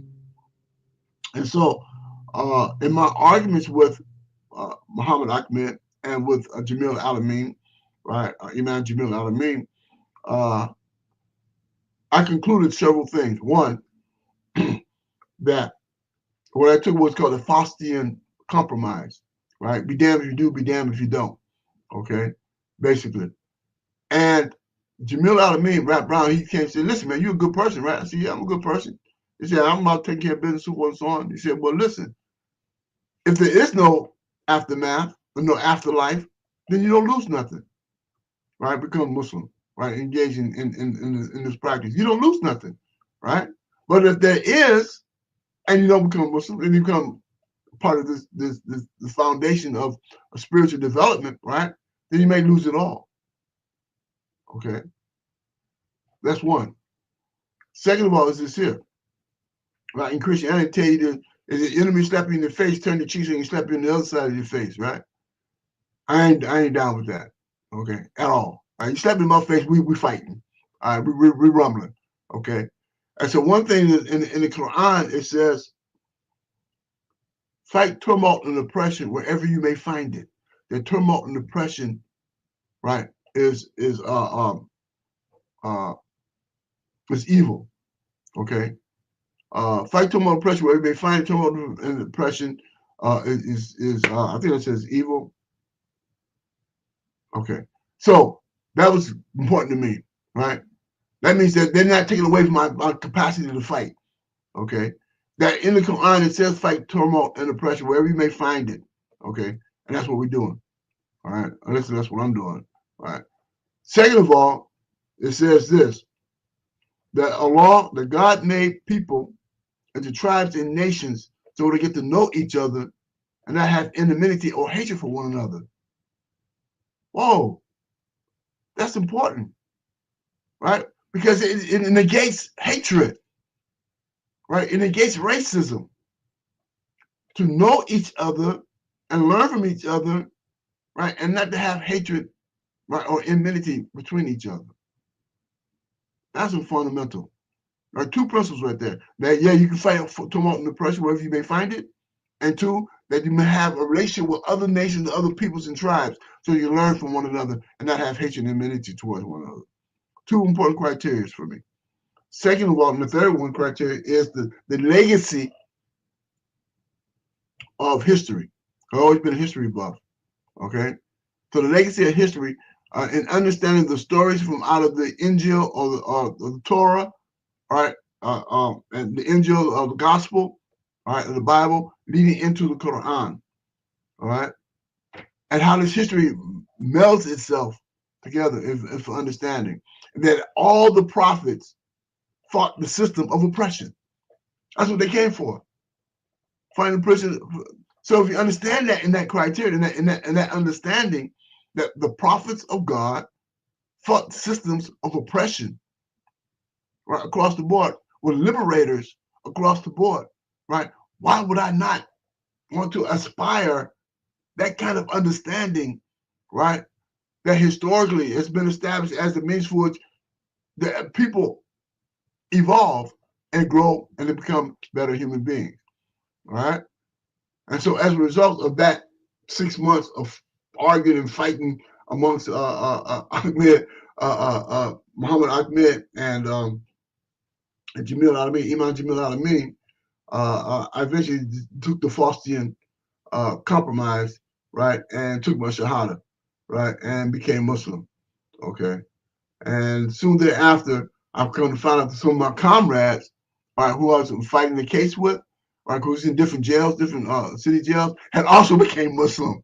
I said, oh, so this is the way to go. This is the transition that we need to make, right? That we have to incorporate our spiritual foundation along with our material and physical foundation in regards to struggle, right? And the Islam does not take away from that. Now, let me make this point explicitly clear, right? Often you hear Muslims talk about Allahu Akbar, or not Allahu Akbar, Jihad Akbar, right? Jihad Akbar, yeah. Jihad Akbar, right? Which means the greatest struggle. Okay? But the greatest struggle is the struggle within yourself. Okay? To become a better human being. That's Jihad Akbar, right? Jihad Askar is the small struggle. Right? This is how they defined it, right? The small struggle, when you got to fight against other forces, right? Outside of yourself. That's the small struggle. That's the little struggle. The big struggle is fighting yourself, your own spiritual inclinations to do evil, right? The basis from which you're not being holistic in your understanding and your approach to the universality of our social order, right? Of the world in which we live in, and the cosmos from which we are evolved from. Okay, it goes far deeper, right? In terms of establishing your spiritual foundation, right? That's the jihad, and it's an everyday struggle, right? It's not a one-off, right? The Jihad Akbar is an everyday struggle to become a better human being, okay? And in so doing, then you know how to engage outside of yourself and those forces that are in opposition to what is right and what is good, and what is equality, right, and equitable, right, within the social order, okay? But if you're a corrupt person, you can't get in a fight and think you're going to change the social order into a better place. You're not, right? So the biggest struggle, the Jihad Akbar, right, is within yourself, right? Become a better human being. And then in so doing, you'll have an obligation to challenge the systems outside of yourself that are corrupting our human existence, all right? And so those are foundations for which I gravitated to the Islam, right, and became a Muslim. Again, I identify myself as new African revolutionary Muslim, okay? And I profoundly, out loud state I am a revolutionary, okay? Make that point explicitly clear, right? I am a revolutionary. Rise of revolutionary, because if we take the R off revolution, what word do you have? Evolution. Evolution, right? And as a species on this planet, we have to evolve, right? Have we not? This is the natural order of things.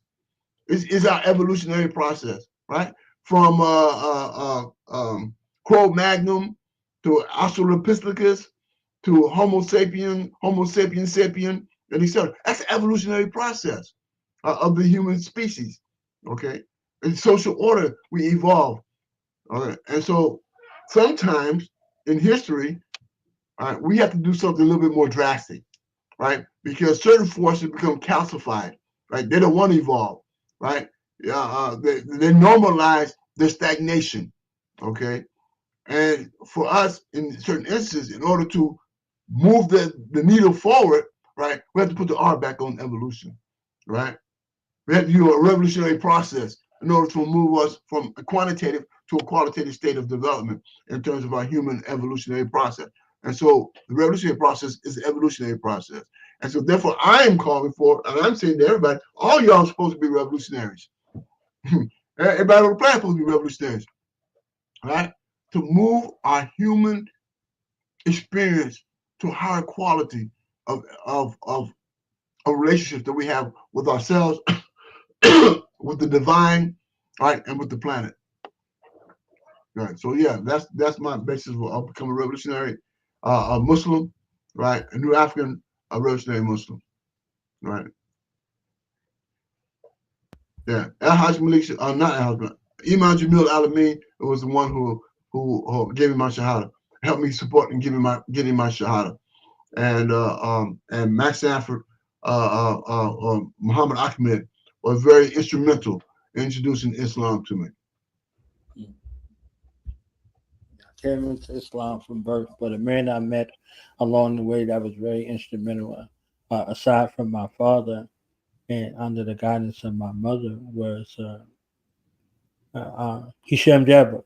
You know, may Allah be pleased with him, out of Elizabeth, New Jersey. Hisham Jabba and Mustafa Al-Amin, both of them, but more closely was, Hisham Jabba with his his guidance. The one who was instrumental in Malcolm X's enlightenment after coming back from Umrah in '59, from '59 to ultimately his transition in '65, and who performed his janazah. You know, he had the book I Buried Malcolm X. So it was one of those uh, being with him and under his guidance and tutelage, and so many people back in the day.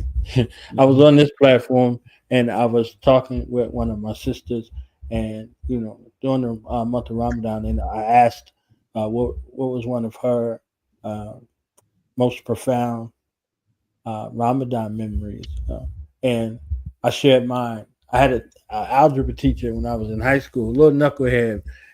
Bob, I was a little knucklehead in high school. Regardless of what it was, and this teacher that I had, his name was Shahabuddin, Mr. Shahabuddin, right? Check that out.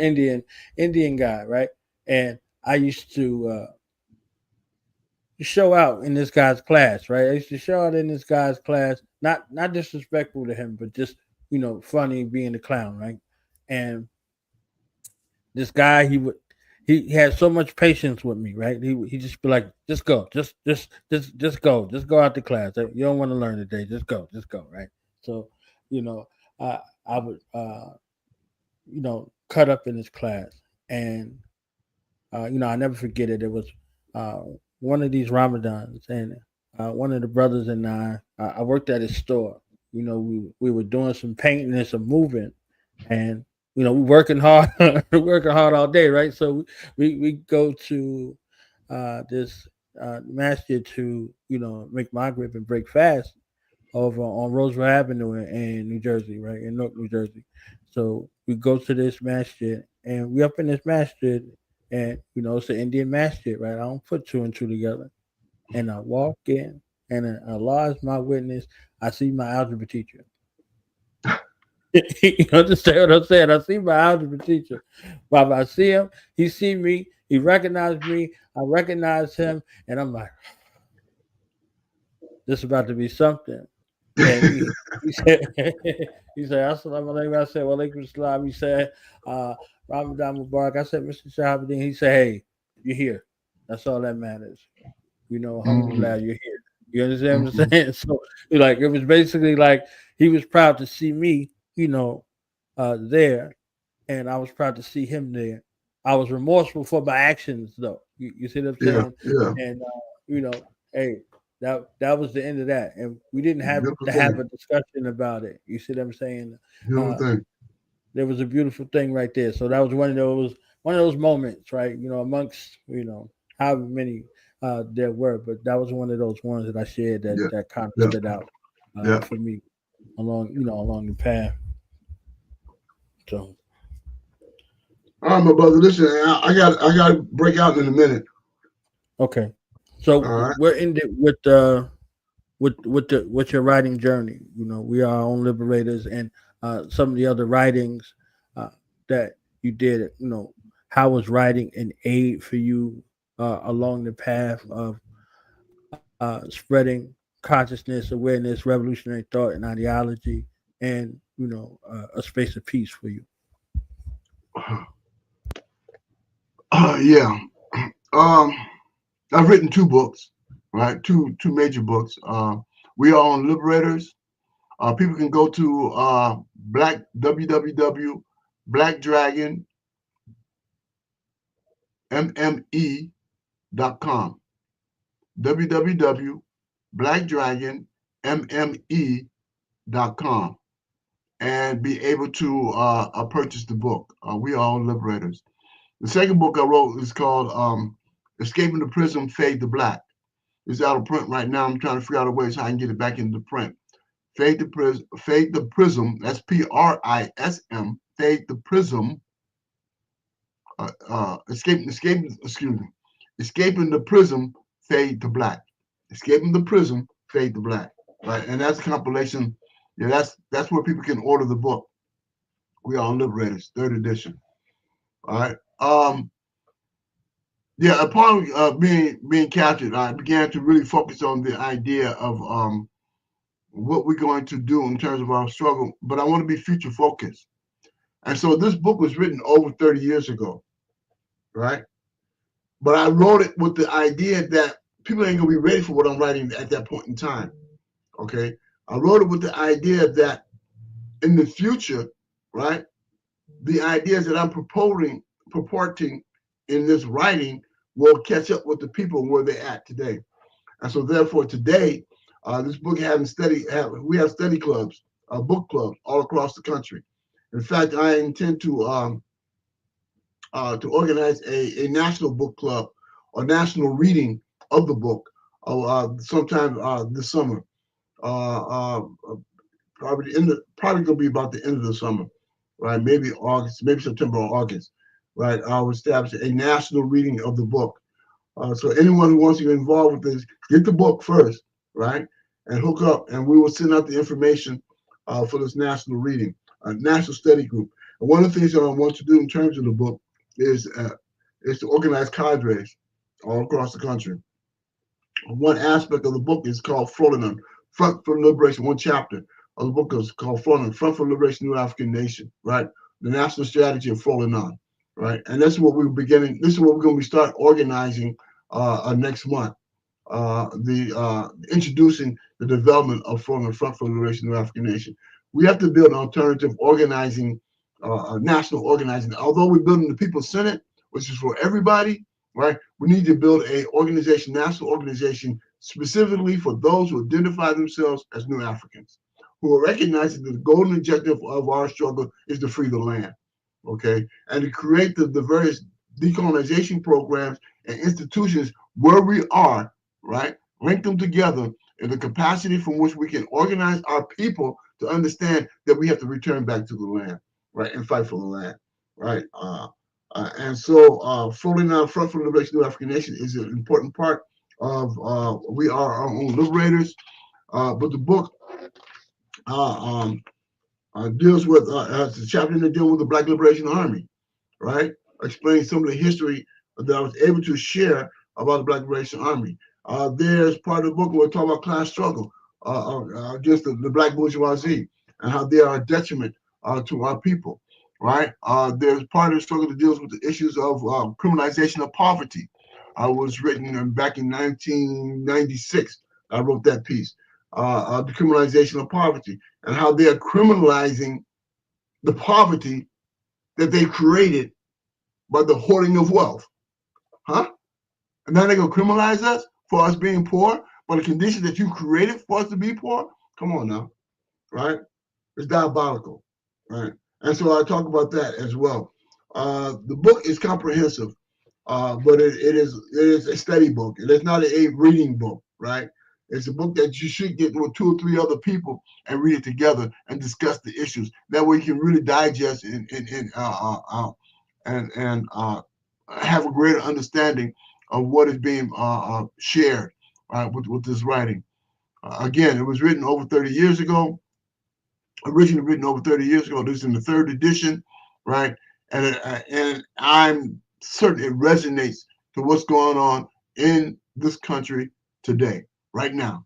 Okay, it deals with the issue of Pan-Africanism, right? I'll make this point especially clear, right, for your listening audience and everybody else who might be listening, right?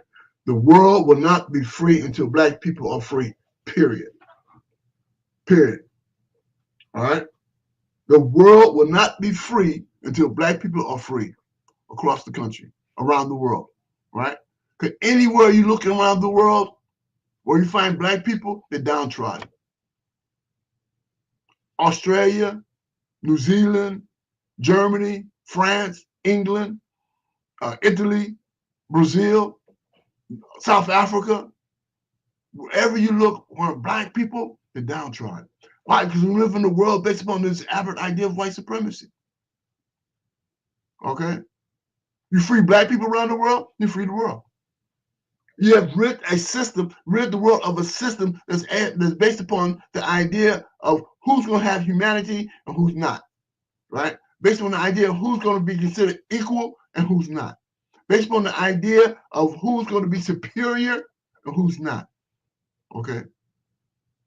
That's a false idea. That's a satanic idea, right? And I'm gonna say that it's a word I do not like using, but these people are devils, right?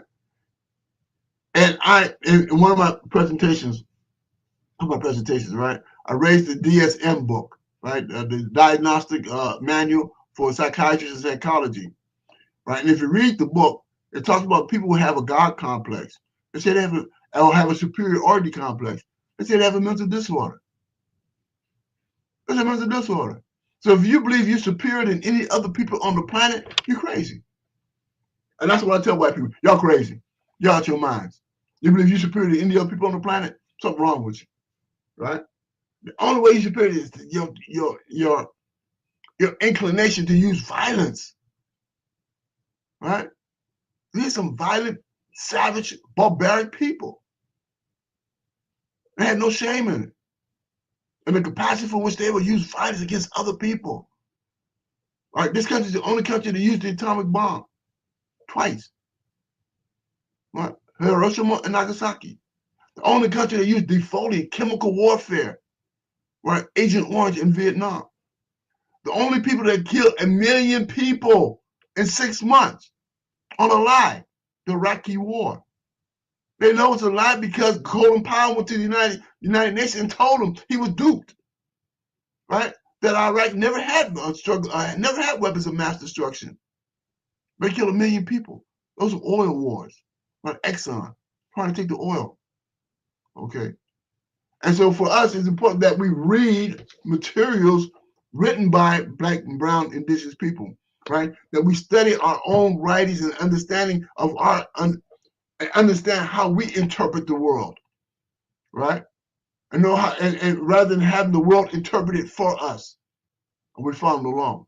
All right, so my book, We Are All Liberators, is exactly that, right? We have to come to the conclusion of understanding that ain't nobody gonna liberate us but us. No one. From a system of oppression, from a system of dehumanization, from a system of demeaning and devaluing our existence. Okay, let me give another example of that. 1968, when Martin Luther King was assassinated, right, in Memphis. He went down there to support the sanitation workers' strike, okay? And the guys who were walking the picket line, they had a body placard, a whole body placard that says what? I am a man. Why would they need to do that? Right? They're fighting for workers' rights. Why would they have to express publicly that I'm a man? Because the way that they've been dehumanized and devalued as a human being. 40 years later, we have hashtag what? Black Lives Matter. What's changed? What's changed? 40 years later, what changed? Right? Who didn't know that Black Lives Matter? Who didn't know that? You see what I'm saying? So we have to create conditions, evolutionary conditions, revolutionary conditions where we divorce ourselves from a system that continue to oppress us, right? Continue to dehumanize us, human demean our existence. And so this is what I talk about in this book. We are our own liberators, right? The means and method for which we can liberate ourselves from a system that continues to oppress us, right? And deny us our human rights. With that said, comrade, brother, I got to break out. I got another appointment that I got to get to, right? I'm hoping that your listeners and watchers of your program got something out of this interview, right? Our conversation. I really appreciate you having me on, right? I hope people go to spiritofmandela.org, right, and learn about the People's Senate, right? I hope they go to 13forward.com and learn about the struggle to end mass incarceration and penal slavery in this country. Right, and I hope that they go to www.blackdragonmme.com and get this book. Right, it's important that we get on the same page. Okay, we're talking about reading. We gotta get on the same page. Okay, we get on the same page, we can make real things happen. Right, and so this is one of my offers to our overall movement going forward. I mean, thank you, Baba. Hopefully you come back. You mentioned a couple of PowerPoints. We love to have them. Have you, have some time to go through them. This is one of your platforms, Baba. So anytime you want to come back through, until you establish whatever you want to establish on your end, you're welcome to it. Thank you, comrade. I appreciate that, man. All right, Bob. All right. Y'all, peace out. All power to the people. Power to the people. Free the land. Free the land.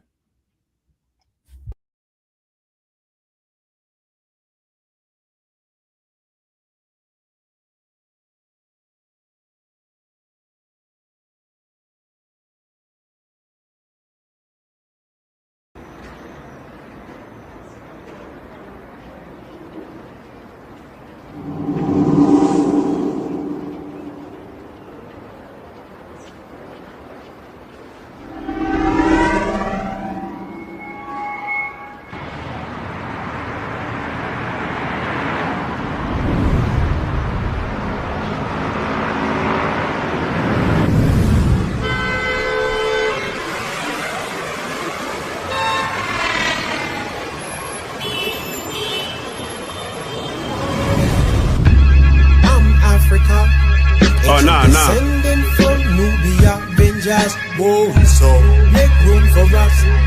Either you do or you don't, we still go and come Benjas, so I'm Africa. Ancient descending from Nubia, Benjas, so make room for us. Either you do or you don't, we still go and come Benjas. You slow down 2 feet, pedal them bike slow. Me speed by 1 with 2 feet and then strike unicycle. Papa Willie lives on stealing again, but it's a sun charge for the Benjas. I'm on raw. Ancestors lessons with more crystals and diamonds. Wicked ones came with resources, so it's a to find them. Vampire seeking their teeth and thinking we don't mind them. Still boy, we not just mama Africa dry. No boy, cause I'm Africa. Ancient descendant from Nubia, Benjas, so make room for us. Either you do or you don't, we still go and come Benjas, so I'm Africa. Ancient descendant from Nubia, Benjas, so make room for us. Either you do or you don't, we still go and come Benjas. Hitler knew something that we're just waking up to. The Europeans in Israel are the fake Jews. The very ones who enslaved, beat, and raped you had an agenda, and Hitler knew it, so he tried to bake you. Muammar Gaddafi, he was killed by the Clintons. North and South America both stormed by the Britons or British, with intentions to stop the conquest of the Portuguese, the Spaniards, and the French. Indigenous to every land, black gold in every hand, black souls that's willing to send you all to the medic band. Reppin' for my brethren, ancestors to every fan. Legend has it gotta do more to you than the metal can. 400 years neglected and put into the peasants' hands. The parasite, troglodyte, Edomite, lesser than. Use books as a weapon and spiritual oppression, and taught us self-division so we never will come together, and we African. I'm Africa. Ancient descendant from Nubia, Benjas, so make room for us. Either you do or you don't, we still go and come Benjas, so I'm Africa. Ancient descendant from Nubia, Benjas, so make room for us. Either you do or you don't, we still go and come Benjas. The new normal is now the present. What we knew is the past. It's realer than fact, and one I pray we mentally grasp. It's evident the signs are everywhere, clearer than glass. Don't get left behind to live in the past. Better beware the soul robbers out lurking, and they stealing them fast. You look empty, I'm trying to fill you with gas before they fill you with cap and find your wig split, slumped in your lap. Forced to nap cause you were living in cap. Don't let that IG fool you. Hijack your mind and turn YouTube you, or let the media sadly buffoon you. It's the world we live in, that's what they say, while the search still spins. And press to God, don't decrease our sins, especially for them ends. Because in God we trust, that's why we pray to it and die if we must. Then turn around and use it to roll up our weed where the dust getting high, licking the squeeze and bust. I'm Africa. Ancient descendant from Nubia, Benjas, so make room for us. Either you do or you don't, we still go and come Benjas, so I'm Africa. Ancient descendant from Nubia, Benjas, so make room for us. Either you do or you don't, we still go and come Benjas. From the motherland or the aspirant, stop feeding these false fucking masters, force feeding disaster. The people plan planted grafters. Lay foundation, raise the rafters. Every system, every religion, ask your pastors. I'ma ask my ancestors, here and after. Who chitter chatter, tell me follow bitter valor on the alabaster bastards. Colonized bastards, urging me to blast it with proper propaganda. Faster to the war, like plaster, for concealing our divinity. Culture and the liberty, disrupt the universal symmetry. Disgracing imagery of original epitome. Resources, written literally. Black woman and man of land hold the code of the mystery of life. Through the history of strife, while delivery in sight. Starve invader, win attrition, win the fight. Reclaim resources, replenish enemy life. Refrain from detours, from source energy light. I'm African by name, blood, and birthright. That's right. I fight by day and night. I'm Africa, ancient descendant from Nubia, Benjas, whoa, so make room for us. Either you do or you don't, we still go and come Benjas, whoa, so I'm Africa, ancient descendant from Nubia, Benjas, whoa, so make room for us. Either you do or you don't, we still go and come Benjas. You slow mo, 2 feet, pedal them bike slow. Me speed by one with 2 feet and then strike unicycle. Papa Williams and stealing again, but it's a sun charge for the Benjas. I'm on raw. Ancestors, with our crystals and diamonds. Wicked ones came with resources, so where to find them. Vampire seeking the teeth and thinking we don't mind them. Still boy, did not just mama Africa dry. No boy, cause I'm Africa. Ancient descendant from Nubia, Benjas, whoa, so make room for us. Either you do or you don't, we still go and come Benjas, whoa, so I'm Africa. Ancient descendant from Nubia, Benjas, whoa, so make room for us. Either you do or you don't, we still go and come Benjas.